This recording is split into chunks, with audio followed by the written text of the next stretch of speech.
दोस्तों नमस्कार। हिमाचल में उपचुनाव है और स्वतंत्र पत्रकारिता की यही सबसे बड़ी खासियत है कि जहां पर भी जगह मिले हम शुरू हो जाते हैं और शुरू होना भी लाजमी हो जाता है, क्योंकि अगर सूबे का मुखिया क्षेत्रवाद को अगर बढ़ावा दे, हर जगह पर एक बार नहीं, दो बार नहीं, चार तीन बार कहे कि मंडी हमारी है, हमारी थी और हमारी रहेगी, तो इसके मतलब क्या निकाले जाए। इसके मतलब निकालने की कोशिश जब हमने की, जब मैंने मंडी के कुछ अपने मित्रों से बात की, तो उनसे जब मैंने कहा कि क्या हालात है, क्या माहौल है, कैसे मंडी के लोग देख रहे हैं, तो उन्होंने कहा कि देखिए, हमारे लिए इस बार मान सम्मान की लड़ाई है, क्योंकि मंडी को बड़े मुश्किल से बड़े समय बाद मंडी को सीएम मिला है, तो हमें वोट देना होगा। मैंने कहा किस बेस पर आप वोट दे रहे हैं, क्योंकि मेरे मित्र थे, पत्रकारिता से भी संबंध रखते थे और ऐसे भी मेरे अच्छे मित्र हैं। तो मैंने कहा कि यार हालात खराब है, महंगाई देखो, सीमेंट के दाम बढ़ने लग रहे हैं, सिलेंडर महंगा हो गया है,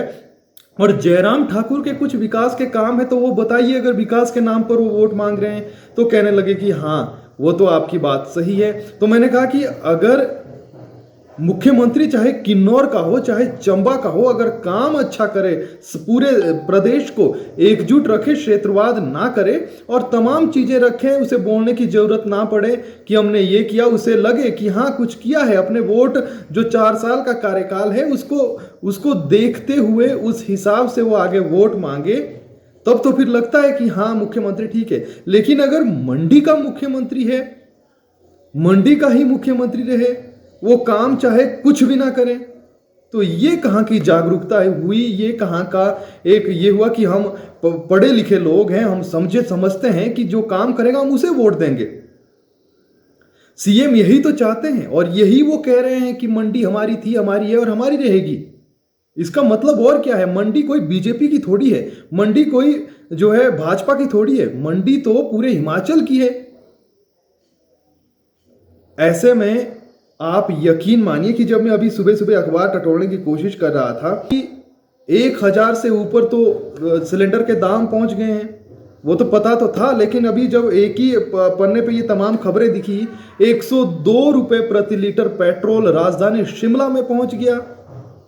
सीमेंट के दाम बढ़ने वाले हैं और सरकार कह रही है कि ये फैसला कंपनियां करती है। तो सरकार क्या करती है? मुझे याद आता है कि एक संस्थान में जब मैं काम कर रहा था, तो वहां पर उद्योग मंत्री विक्रम ठाकुर का मैंने इंटरव्यू किया, तो मैंने कहा कि कोरोना की इस दौर में सीमेंट के दाम बढ़ रहे हैं, लोगों ने घर बनाने, महंगा हो रहा है, क्या करेंगे आप?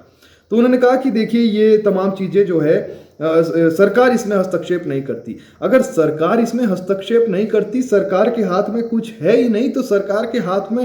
है क्या? क्या सिर्फ और सिर्फ चुनावी सभाओं में बड़े बड़े वादे करना, झूठ बोलना, क्या यही सरकार के हाथ में, नेताओं के हाथ में है? आप यकीन मानिए, बीते कुछ दिन पहले मैं आपका जुब्बल कोटखाई, मंडी और फतेहपुर जब पहुंचा, तो वहां पर भी मेरे कई लोग जो है बीजेपी के मेरे मित्र हैं, उनसे मैंने बातचीत की। बीजेपी के कई मंडल स्तर पर पद रखते हैं, उनसे भी मैंने बातचीत की तो कहा कि जो है, जब खुलने लगे, पहले तो वो बीजेपी की तरफ कहने लगे, लेकिन जब खुलने लगे तो मैंने कहा कि हालात ठीक नहीं है वैसे, और महंगाई को रोकने में सरकार विफल रही है, चाहे केंद्र सरकार की हम बात करें। तो उन्होंने कहा कि देखिए, हालात तो ठीक नहीं है, लेकिन क्या करें। अब मैं कहीं सोशल मीडिया पर भी एक जगह देख रहा था, किसी ने लिखा कि महंगाई चाहे कितनी ही हो जाए, पेट्रोल हम 500 का भी डलवा लेंगे, वो कर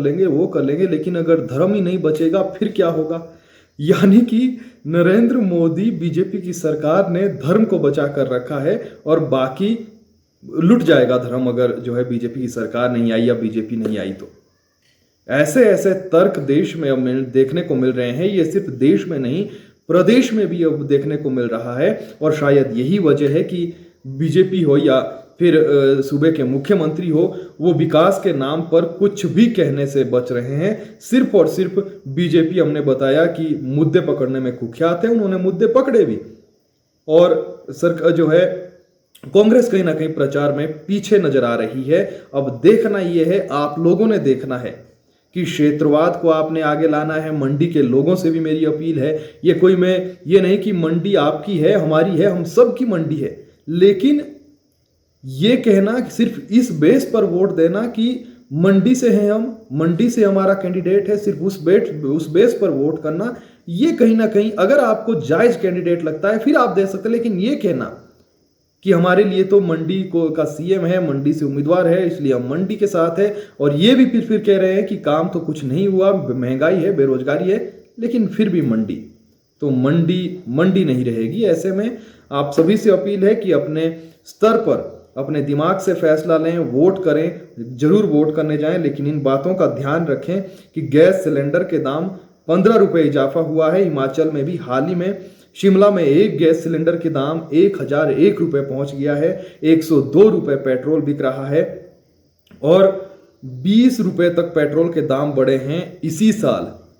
लेकिन आपकी तनख्वाह कितनी बड़ी है, दिहाड़ी कितनी बड़ी है, वो तो जब बजट होता है तब 20 रुपये, 10 रुपये, 50 रुपये बढ़ाए जाते हैं, लेकिन 20 रुपये अकेले अभी तक पेट्रोल के दाम बढ़ चुके हैं। सीमेंट के दाम बढ़ने वाले हैं, हिमाचल में ही सीमेंट बनता है, हिमाचल में ही महंगा बिकता है, और अब प्याज टमाटर के दाम बढ़ गए हैं। कुछ सरकार ने कुछ किया या महंगाई को कम करने में? मैंने आपको पहले भी कहा कि जब पेट्रोल और डीजल के दाम बढ़ते हैं तो ऑटोमेटिकली महंगाई बढ़ती है, क्योंकि जब जो चीज़ जो है जो देहरादून से, दिल्ली से जो किन्नौर पहुंचेगी उसका भाड़ा बढ़ेगा जब पेट्रोल डीजल के दाम बढ़े, और जब भाड़ा बढ़ेगा तो चीज़ों में महंगी हो जाएगी। सरकार के हाथ में भी है, सूबे की सरकार के हाथ में भी पेट्रोल डीजल के दामों को कम करने का, अगर उनके अंदर हिम्मत है, अगर वो चाहते कि हाँ, जयराम ठाकुर जो कहते हैं कि मैं एक मजदूर का बेटा हूँ, अगर वो चाहते कि मजदूर को फायदा हो तो कहीं ना कहीं वैट में थोड़ी कटौती करते, लेकिन नहीं की। होड़ मची हुई है कि मजदूर का बेटा हूं मैं, मजदूरी में गरीबी देखी है मैंने, वो देखा है, लेकिन 5 लाख रुपए प्रति घंटे के हवाई सफर में कोई मजदूर का बेटा अगर यात्रा कर रहा है तो बताइएगा जरूर। और कितनी दिहाड़ी है उनकी, 20 रुपये अगर दाम पेट्रोल डीजल के बढ़े हैं तो इसका असर जिसके पास वाहन नहीं है उस पर भी पड़ता है। जैसे कई मित्र कहते हैं, कमेंट बॉक्स में कई कहते हैं कि पेट्रोल डीजल महंगा हुआ है तो इससे आम आदमी को, जिनके पास गाड़ियां नहीं है, उन्हें कोई फर्क नहीं पड़ेगा, तो अंधे हो चुके हैं लोग। अब इसमें क्या बताएं कि उनको फर्क नहीं पड़ेगा, बस में सफर कर रहे हैं, चीजें महंगी हो गई। फिलहाल के लिए इतना ही। अगर आपको हमसे कोई शिकायत है हमारे चैनल से तो हमसे शेयर करें। अगर आपको वीडियो पसंद आया तो इसे शेयर करें और चैनल को जरूर सब्सक्राइब करें, क्योंकि स्वतंत्र पत्रकारिता की यही खासियत है कि यहाँ पर किसी का दबदबा नहीं है, कोई जो कहेगा वह मुंह नहीं दिखाएंगे, हम अपनी बात रखेंगे। कुछ चीज़ें जो हम देखते हैं या फिर जो हमें लगता है बेबाक तरीके से उसे आपके बीच रखेंगे, वरना तो फिर आपको, अगर आप स्वतंत्र पत्रकारिता को सपोर्ट नहीं करेंगे फिर तो आपको हिमाचल जयराम राज्य, यहाँ पर राम राज्य दिखेगा और देश में जो है राम राज्य दिखेगा। फिलहाल के लिए इतना ही। नमस्कार।